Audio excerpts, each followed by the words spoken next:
एक जंगल में एक काला भूत अपने दो बच्चों के साथ रह रहा होता है।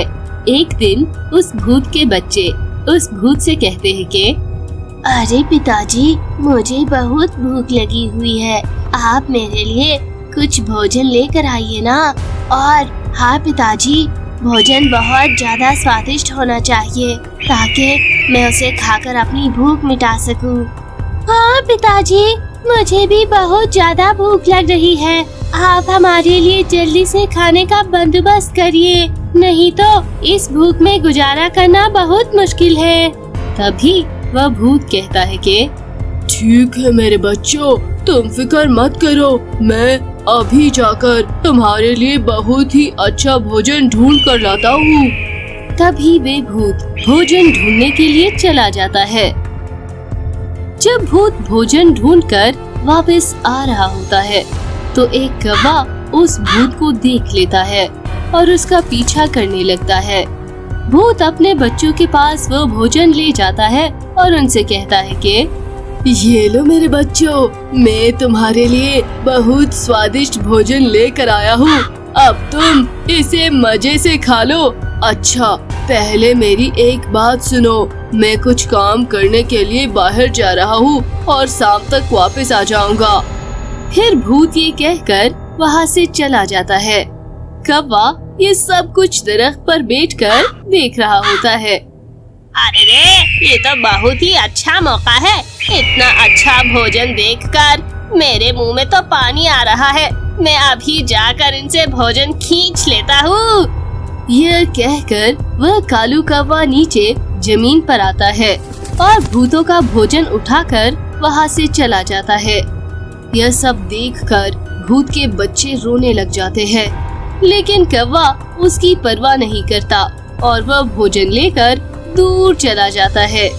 दूसरी तरफ सब पक्षी भोजन की तलाश के लिए जा रहे होते हैं।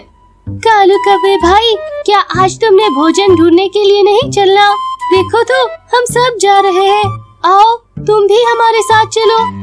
अरे रे नहीं नहीं टूनी चिड़िया, तुम सब जाओ, मैंने अपना भोजन ढूंढ लिया है और खा भी लिया है, इसलिए आज मैं तुम्हारे साथ नहीं चलूँगा। जैसे तुम्हारी मर्जी कालू कौवे, हम सब तो जा रहे हैं, फिर ना कहना कि हमने बताया नहीं।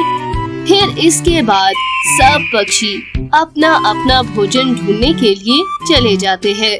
दूसरी तरफ जब शाम के वक्त काला भूत वापस आता है तो उसके बच्चे उसे सारी बात बता देते हैं और रोने लग जाते हैं। इस कालू कौवे की इतनी जुर्रत, मैं इसे नहीं छोड़ूंगा, इसने मेरे बच्चों का भोजन चुराया है, अब मैं इसके साथ वो हसर करूंगा कि वह हमेशा याद रखेगा। फिर अगले दिन वह भूत अपने बच्चों के लिए दोबारा भोजन ढूंढ कर लाता है और फिर खुद छुप कर बैठ जाता है। इधर कालू कौवा भी दोबारा दरख्त पर बैठा होता है और मौका तलाश कर रहा होता है। फिर जैसे ही कालू कौवा भूत का भोजन उठाने के लिए आता है तो वह भूत उसे पकड़ लेता है और उसे एक दरख्त के साथ बांध देता है। अरे भूची, मुझे माफ कर दो, मुझसे गलती हो गई, मैं आइंदा कभी ऐसा नहीं करूँगा, प्लीज भूची मुझे माफ कर दो, मेरे छोटे छोटे बच्चे हैं। अरे रे, ऐसे कैसे माफ करूँ मैं तुम्हें, पहले मैं तुम्हारी तबीयत तो साफ कर लूँ, फिर तुम्हें माफ कर दूंगा। इसके बाद वह काला भूत उस कालू कौवे की खूब पिटाई करता है। 2-3 दिन से कौवे को गायब देखकर सब पक्षी बहुत ज्यादा परेशान हो जाते हैं। किसी को भी कौवे के बारे में कुछ इल्म नहीं होता। अरे अरे पक्षियों, कालू कौवा आखिर कहाँ चला गया है? 2-3 दिन से जंगल में नजर नहीं आ रहा है, अब हम क्या करें? टनी चिड़िया, कालू कौवे को मैंने बहुत ढूंढा है, लेकिन वो नहीं मिला, अब हम कुछ नहीं कर सकते। फिर अगले दिन वो भूत उस कौवे को जंगल में ले आता है और उसे एक दरख्त के साथ बांध देता है। जंगल के सब पक्षी भी वहाँ पर आए होते हैं। फिर भूत सब पक्षियों से कहता है कि इस कौवे ने मेरे बच्चों का भोजन चुराया है, मैं इस कौवे को इसकी सजा जरूर दूंगा, ये कालू कौवा बहुत ही निकम्मा है। यह अपना भोजन नहीं ढूंढता बल्कि दूसरों का भोजन चुराता है ये। फिर भूत दोबारा कालू कौवे की जोरदार पिटाई करता है। तभी टोनी चिड़िया भूत से कहती है कि अरे भूत जी, कालू कौवे को माफ कर दो, इससे गलती हो गई है। अब ये दोबारा ऐसा कभी नहीं करेगा। फिर इसके बाद वह भूत कालू कौवे को छोड़ देता है। सब पक्षी उस भूत का शुक्रिया अदा करते हैं और फिर भूत वहाँ से चला जाता है।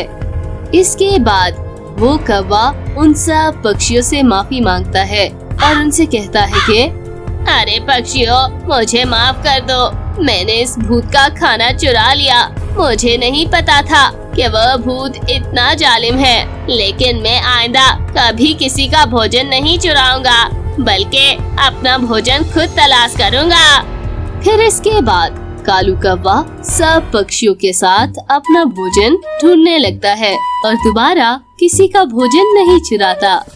तो फ्रेंड्स, ये थी हमारी आज की कहानी। आपको हमारी आज की स्टोरी कैसी लगी हमें कमेंट्स में जरूर बताइए। और हाँ, जाते जाते हमारी वीडियो को लाइक और चैनल को सब्सक्राइब जरूर कीजिए। एक जंगल में एक काला भूत रहता था। वो भूत जंगल के पक्षियों को आग पर भून भून कर खाता था। उसने एक दूसरे भूत को अपना गुलाम बना रखा था। वो उसके लिए शिकार तलाश करके लाता था। उस शिकार को वो जालिम काला भूत आग पर पकाकर खा जाता था। एक दिन वो काला भूत अपने गुलाम से कहता है, अरे जाओ, आज मेरे लिए कोई अच्छा सा शिकार तलाश करके लाओ, क्योंकि आज मुझे बहुत ज्यादा भूख लगी है। आज मैं उस शिकार को आग पर पका कर खाऊंगा। ठीक है सरदार, मैं अभी जंगल में जाता हूँ और आपके लिए बहुत मजे का शिकार तलाश करके आता हूँ। फिर वो भूत शिकार की तलाश में जंगल निकल पड़ता है। जंगल में पहुंचकर वो पक्षियों की तलाश शुरू कर देता है। थोड़ी देर के बाद उसे एक चिड़िया नजर आती है। चिड़िया को देखकर वह भूत कहता है, अरे वाह, क्या बात है, आज तो शिकार पर निकलते ही एक मोटी ताजी चिड़िया मिल गई। आज ही इसको पकड़ लेता हूँ। जब मैं ये चिड़िया सरदार के पास लेकर जाऊंगा तो वो बहुत खुश हो जाएगा। जब वह भूत चिड़िया को पकड़ने के लिए आगे बढ़ता है तो वह चिड़िया वहाँ से उड़ जाती है। अरे ये क्या, चिड़िया तो उड़ गई, अब मैं क्या करूँ? चलो कोई बात नहीं, कोई और मिल जाएगी। यह सोचकर वह भूत दोबारा शिकार की तलाश करने लगता है, लेकिन दोबारा उसे शिकार कहीं से नहीं मिलता। वो बहुत परेशान हो जाता है। तभी शाम भी हो जाती है। फिर वह भूत खाली हाथ वापस आ जाता है। अरे रे, आज तुम खाली हाथ क्यों आ गए हो वापस? मेरा शिकार कहाँ है? जल्दी बताओ, वरना मैं आज तुम्हें ही आग पर भून कर खा जाऊंगा। अरे सरदार, माफ करना, आज कोई शिकार नहीं मिला, लेकिन मैंने शिकार को ढूंढने में बहुत कोशिश की, लेकिन शिकार कहीं पर भी नहीं मिला। अरे कमबख्त कहीं के, निकल जाओ यहाँ से, और जब तक शिकार ना मिले वापस नहीं आना, वरना मैं तुम्हें ही आज आग पर भूनकर खा जाऊंगा। इसके बाद वह भूत वहाँ से दोबारा शिकार की तलाश में निकल पड़ता है। दूसरी तरफ टोनी चिड़िया ने सब पक्षियों को बता दिया था कि जंगल में काला भूत आ चुका है और वो पक्षियों को मार रहा है। इसलिए सब पक्षी एक जगह पर इकट्ठे हो गए थे। पक्षियों, मेरी बात गौर से सुनो। जंगल में एक काला भूत आ चुका है। वो पक्षियों का शिकार करने के लिए उन्हें तलाश कर रहा है। हमें उस भूत का बंदोबस्त करने के लिए कुछ न कुछ करना होगा, वरना वो भूत हमारा बहुत नुकसान कर देगा। टोनी चिड़िया, मैं तो कहता हूँ कि एक बड़े से जाल में इस भूत को कैद कर लेते हैं। इस तरह हम इस भूत से छुटकारा हासिल कर सकते हैं। हाँ, तुम्हारी बात बिल्कुल ठीक है, हम ऐसा ही करेंगे। इस भूत को जरूर कैद करना ही होगा। फिर कुछ पक्षी एक दरख्त पर बड़ा सा जाल लेकर बैठ जाते हैं और भूत का इंतजार करने लगते हैं। भूत दोबारा इस जंगल में आ जाता है और शिकार तलाश करने लगता है। जैसे ही वो उस दरख्त के नीचे से गुजरने लगता है तो वो सब पक्षी उस पर जाल फेंक देते हैं और उसको कैद कर लेते हैं। वह भूत पक्षियों से कहता है, अरे रे पक्षियों, ये तुमने क्या कर दिया? तुम मेरे सरदार को जानते नहीं हो। अगर वह यहाँ पर आ गया तो तुम सबको मार डालेगा। तुम सबके लिए यही अच्छा है कि तुम मुझे छोड़ दो या फिर सब मरने के लिए तैयार हो जाओ। तैयार? कहाँ है तुम्हारे सरदार? उसे भी सबक सिखाना पड़ेगा।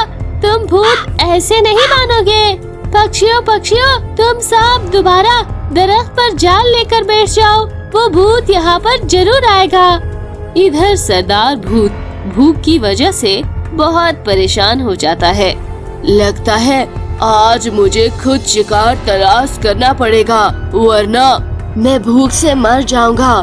मुझे नहीं लगता कि वह कमबख्त आज मेरे लिए कोई शिकार लेकर आएगा, इसलिए आज मुझे खुद जाना पड़ेगा। फिर वह सरदार भूत जंगल में शिकार करने के लिए चला आता है। इधर पक्षी पहले से ही तैयार बैठे होते हैं और वह उस भूत को देखते ही उस पर भी जाल फेंक देते हैं और उसको भी कैद कर लेते हैं। अब दोनों भूत एक जगह पर ही कैद होते हैं। गुलाम भूत बोलने लगता है, अरे सरदार, आप इन पक्षियों के जाल में कैसे फंस गए? आप तो इतने ताकतवर हैं, फिर आपने इन पक्षियों के आगे हार कैसे मान ली है? ये सब कुछ आज तुम्हारी वजह से हुआ है। अगर तुम पहले ही शिकार तलाश करके लाते तो ये सब कुछ ना होता और हम आजाद होते। अरे पक्षियों, हमें छोड़ दो। हम आइंदा आपको कुछ नहीं कहेंगे और हमेशा हमेशा के लिए यहाँ से चले जाएंगे। फिर सब पक्षियों को उन पर तरस आ जाता है और वह उन दोनों को आजाद कर देते हैं। वह भूत उन पक्षियों का शुक्रिया अदा करते हैं और वहाँ से हमेशा हमेशा के लिए चले जाते हैं। फिर उसके बाद सब पक्षी खुशी खुशी रहने लग जाते हैं।